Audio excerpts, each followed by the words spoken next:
Doesn't matter. Any questions? No? All right. So let's move on to the second part of today's class, which is Canto number 3, chapter number 9 of Srimad Bhagavatam, which is Brahma's prayers for creative energy. All right. So once again, Brahmaji appeared from, fill in the blanks. From Garbhodakshai Vishnu. Yes, from Garbhodakshai Vishnu. What was he engaged in before he realized what his goal was? In finding out his source. Yes, he wanted to know, where did I come from? What am I here for? Etc. And therefore, what did he do? Tappa, Prabhuji. Yes, he heard, right? He heard the words tapa, tapa, tapa, which means you get into penance, you meditate, meditate. And then what's the result of this meditation, Shalini Mataji? I remember you answered this question in our face-to-face class. You said that, wow, actually, it comes, you get that realization in the heart. Remember? Yes, Prabhuji. Yeah. So the Lord, who is Paramatma in our heart, he will give us the realization to understand what our goal is, etc. All right. Just leave it to him. That's what Brahma did. And therefore, Brahma received all of that intelligence to become what creator?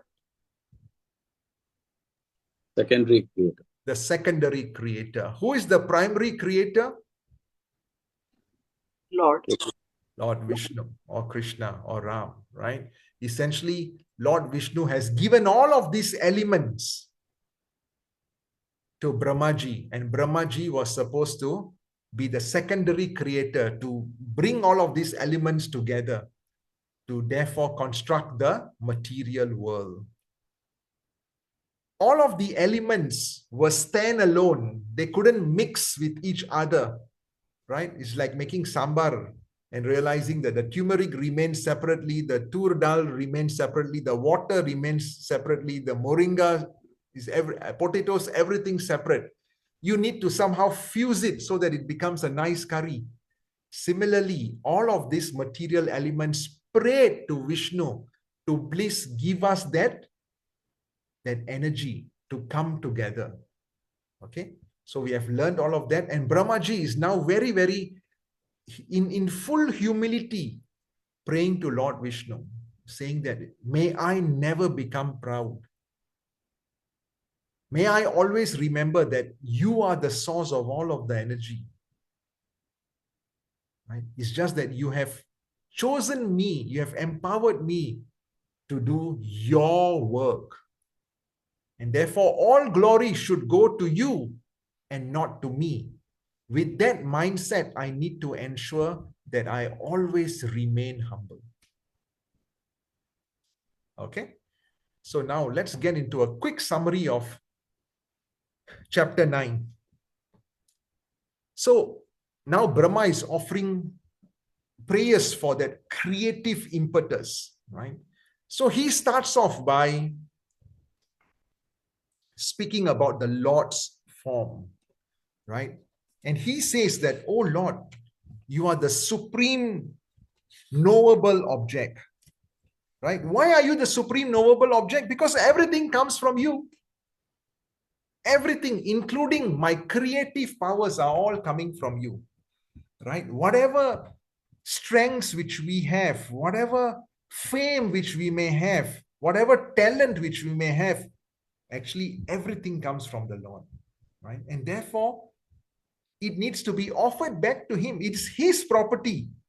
If we do not offer it back to him, we are just like thieves. We have stolen it from him and not reusing it in his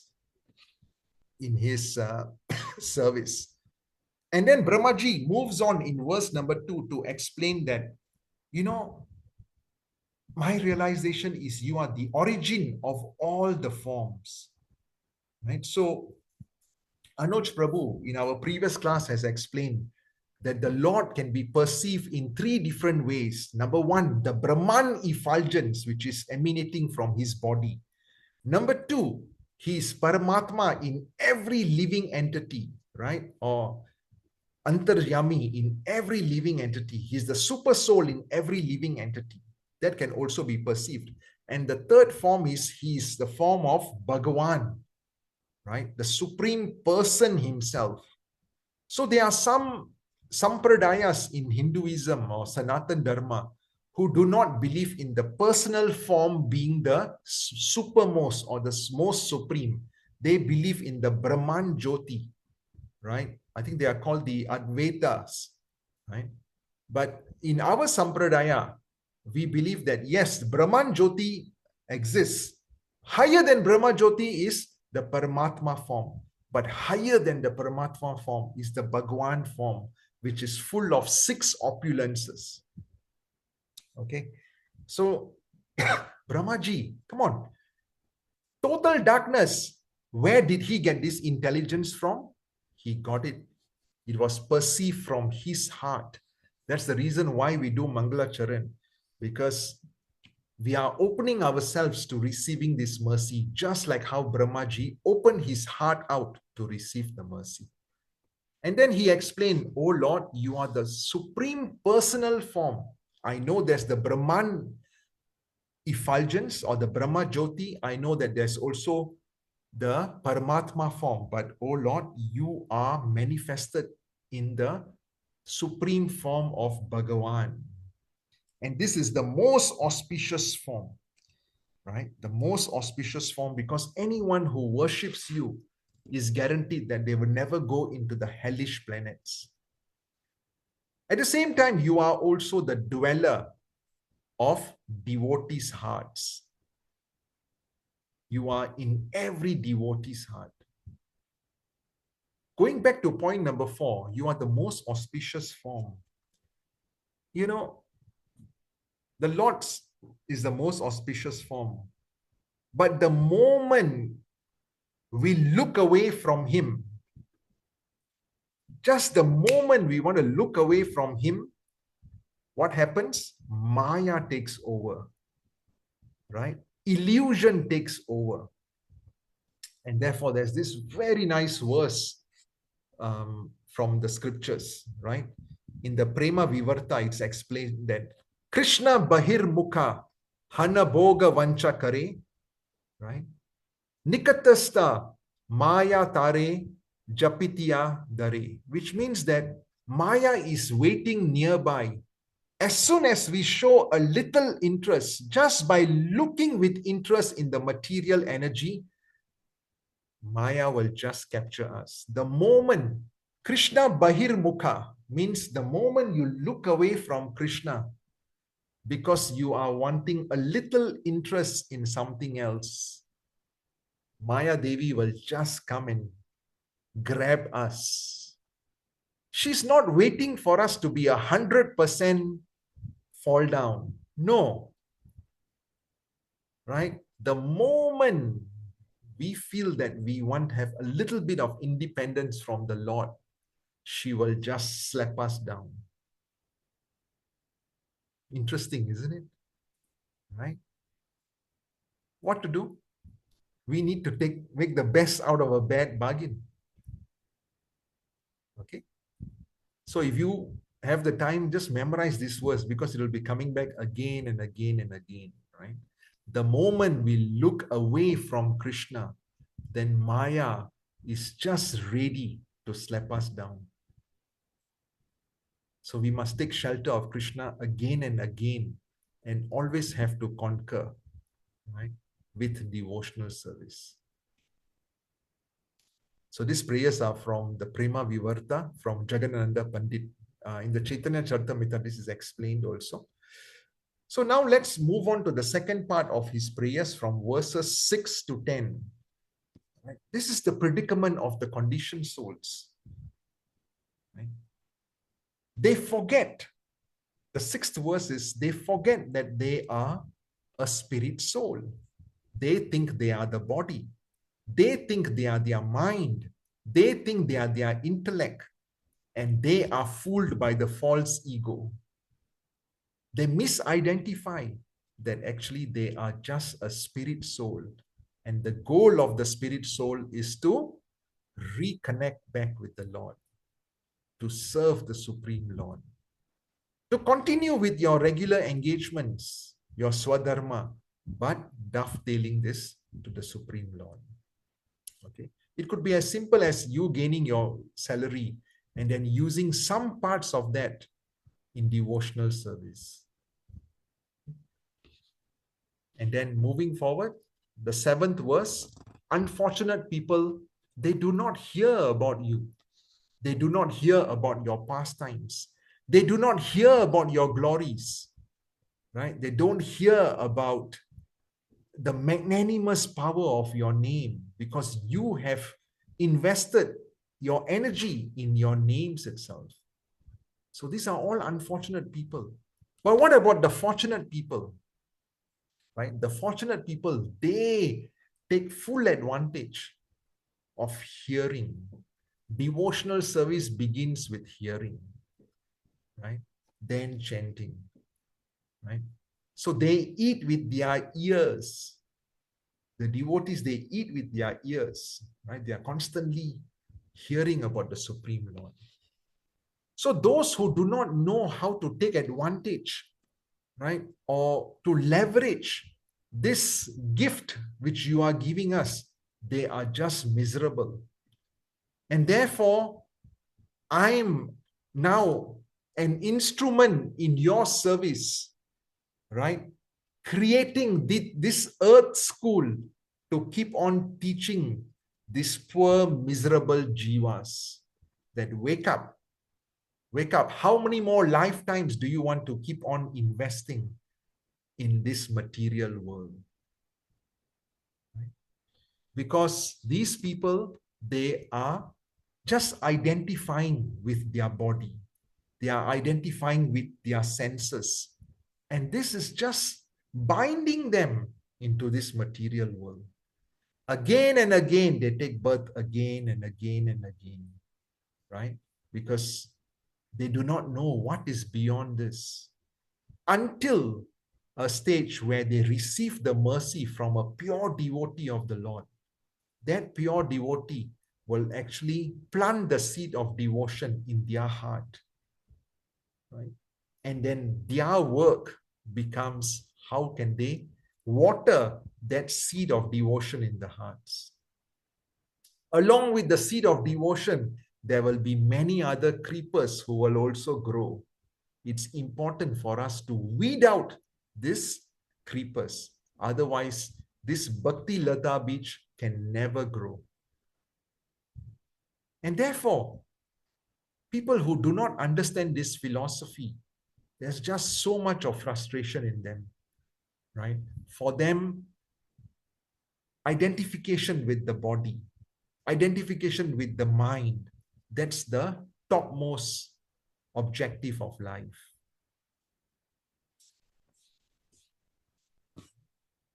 And then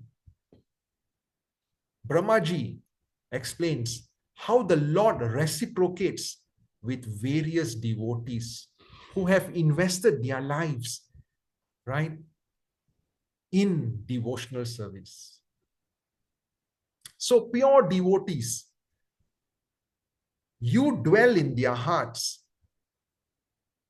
and they see you through their ears. I'll just take a time out, a short pause to ask, what's the meaning of they see him through their ears? Can I have someone else, maybe Deepa Mataji or anyone, to explain this?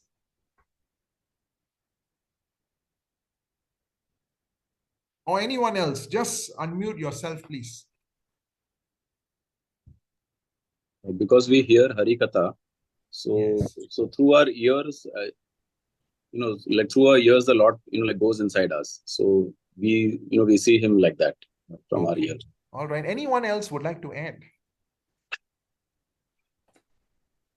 When we listen to Harikatha, Yes. when we listen about Bhagavatam, so this is what we are saying, that we hear through their ears. Okay, very good. What happens when you when you see the Lord through your ears? What's going to happen? Or how does the Lord reciprocate? uh, when we hear from our ears, so when we have a picture in our mind, we make a picture, right? We go into that meditation. I mean, for me, it happens. So when I hear about the Harikatha, so I make a picture in my mind, and then I go deeper into it, right? And I think about it, and I visualize that, okay, the God form is like this. Okay, very nice. But then what does the Lord do to reciprocate? Hmm. So if I may, Sure. sir, so if you hear about the Lord, if you hear about his glories, then obviously he enters into your heart, and the action there is he helps to purify your heart, right? Wonderful. Just cleanse, just remove the impurities. Exactly. Exactly. That's the right answer. Right? So just hearing, basically what you're doing is you are activating the super soul. Right? The Lord who is in their heart, he's just waiting like a washing machine to clean our hearts of all the anarthas. These anarthas are from lifetimes, right? Lifetimes of sins, right? They have just enveloped the diamond-like soul. They are like mud, right? So essentially what the Lord does is, the moment you activate him, right? The moment you begin to hear Hari Katha with full devotion, then the Lord begins to clear all of this dust around, or dirt or mud around the jewel-like soul. Then what's going to happen is the qualities of the jewel-like soul will begin to shine. Then you will become much more compassionate, right? You will begin to express love to everyone, to the Supreme Lord. So it's like like a virtuous cycle. It just goes on and on. The more you hear, the more cleaning happens. The more you hear, the more cleaning happens. The Lord is so kind. He's willing to operate like a washing machine or a dishwasher in our hearts. Thank you very much, Rajesh Prabhu. Okay. And then there will be, the karma, the karmis, right? Or the karma kandis, they will go to the Lord, right? Through the demigods. For example, they will ask for certain wealth or certain, right? Some benediction. But Bhagavatam explains that eventually the demigods or the devatas, they will provide this. But it's important to remember that even they get the source of all of these benedictions from the Lord. Okay. So not too bad, right? Worshipping the demigods, the devatas, getting, whatever you want, it's okay. But remember that the devatas are themselves getting this from the source, Vishnu or Ram or Krishna. Okay. So the Lord is saying that, okay, that's one level. The Lord is not too pleased because they didn't come, they did not come with, they came with an expectation. They are treating the Lord or even the devatas as a transcendental butler. But that's all right. This morning, Anuj Prabhu had shared you a summary of a lecture given by Guru Maharaj on this, that, even if we approach the Supreme Lord with a material inclination or in any way, it's all right because it purifies us. Okay, it purifies us. It's like, layers of cabbage or onion being removed, layers and layers until you come to the core. But the sad thing is, for a non-devotee who do not believe in the Lord, who is an atheist, it's really sad because this mercy is not available. Then the question comes, but God has to be fair to everyone, Why is God not fair to those who do not believe in him? How will you answer that? So everyone, these questions and answers we have done again and again and again. it's important for all of us to read. Because just appearing for the class, 90 minutes class, it's all right. But if you do not invest in reading, if you do not invest in your own sadhana, then it will take a long time before we can actually understand this philosophy. Because it's important that once you understand the philosophy, then you can also teach this to others. So why, I expect the Lord to be fair to everyone. How will you answer the question? Hey, God cannot be unfair, right? Please, if you don't answer, then I'm going to use the cold calling method of asking you. Prabhuji, I would like to answer. Yes, Mataji. I remember we used this analogy about sun. Yes. Yeah, the sun shines all the day, every day.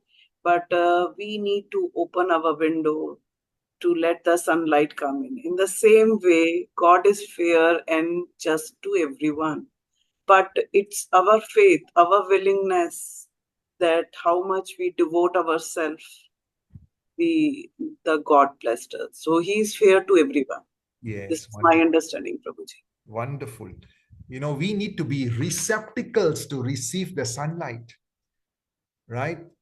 If we are in a dark room, we refuse to open the windows, will we get the sun rays? No, it will be completely dark. But the moment we open the windows and we become receptacles to receive the sunlight, then the sunlight comes to us, right? So the Lord's mercy is for everyone. He's the Supreme Father. But if we do not open up to receiving His mercy, then the fault is ours. It is not the Supreme Lord's fault. Very nice. Okay. So these are all important questions which we need to perfect in our understanding, so that when someone who do not believe in God challenges us, you can actually answer this question.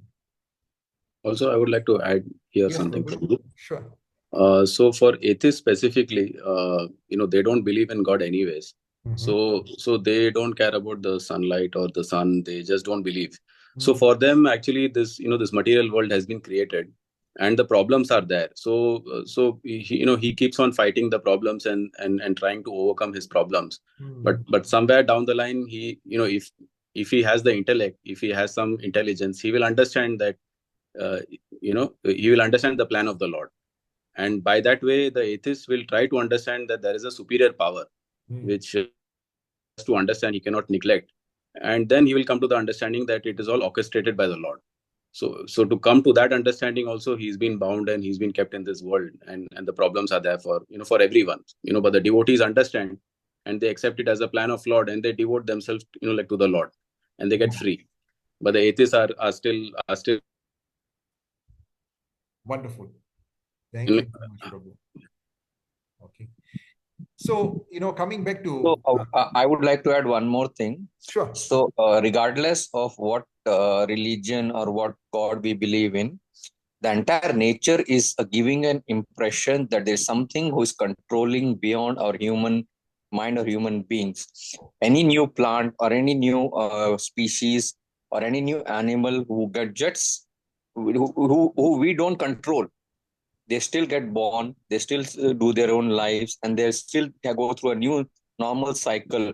And there are certain destruction and creation cycle of the nature which tries to maintain the balance, which and that is called act of God in the insurance also. Why they call it act of God? They may call it act of God, but technically the environment or the environment or circle, the nature itself is an analogy for whether it's atheist or not, to say that there is some superpower which is beyond our explanation, beyond our imagination. And that's what we can explain to them. So how do you explain that?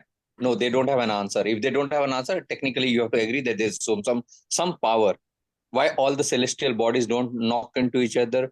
Why the earth and everybody still moves in the reasonable this one? So there is something. What is that something? We call them God. Yeah. You can call it something else. Very nice. Thank you very much for your contribution, Prabhu. Really appreciate it. Very nicely said. Yeah. Okay. So then, Brahmaji then offers obeisances unto the Lord, Dandavat Pranam, right? He speaks about the Brahman effulgence.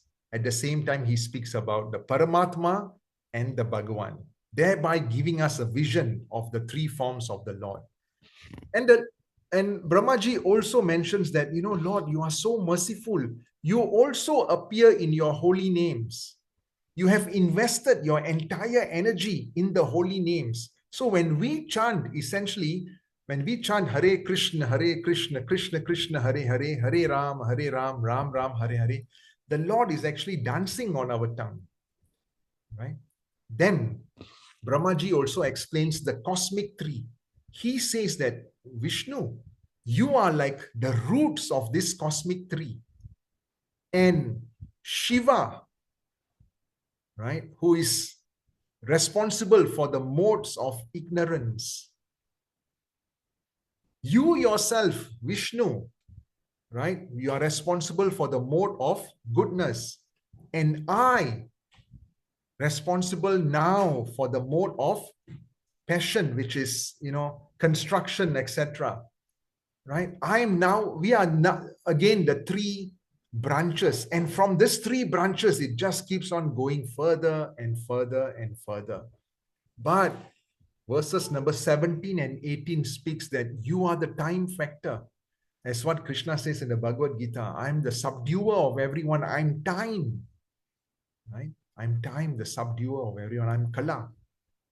And then Brahmaji also explains, you have so many other various transcendental forms. You can come as Varaha Dev, you can come as Matsya, you can come as Kurma, you can come as Narsinga Avatar, right? Vamana Avatar.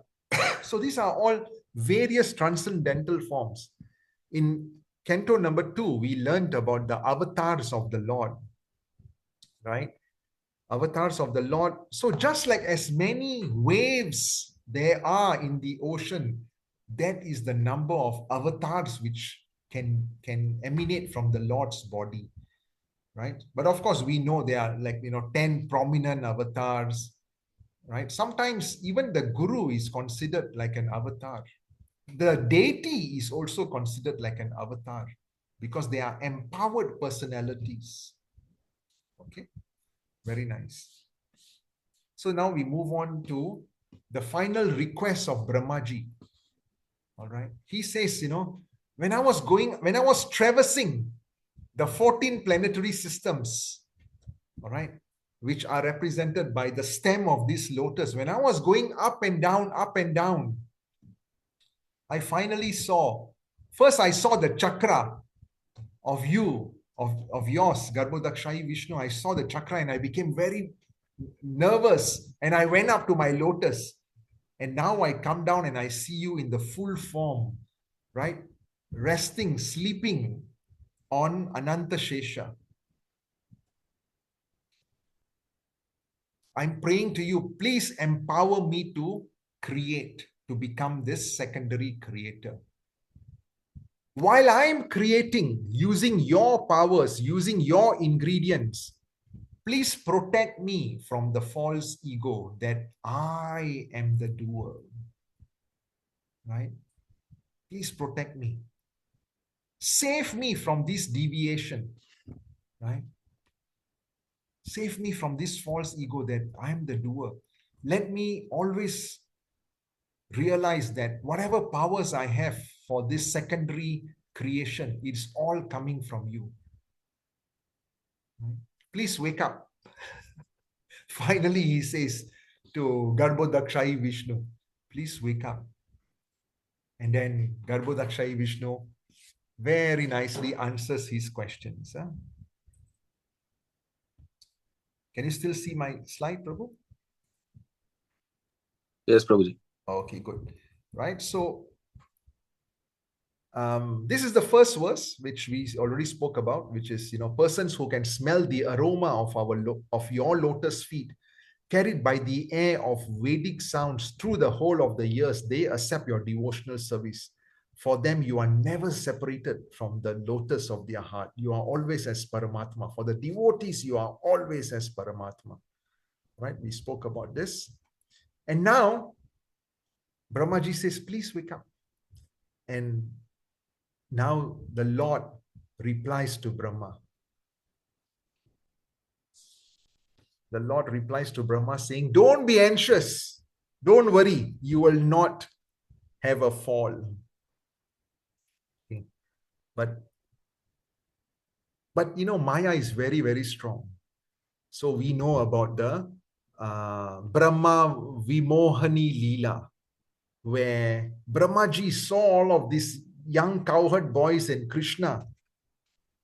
And he was like, wow, the same boy who has been killing all of these demons, you know, let me see who he is. I do not know who he is.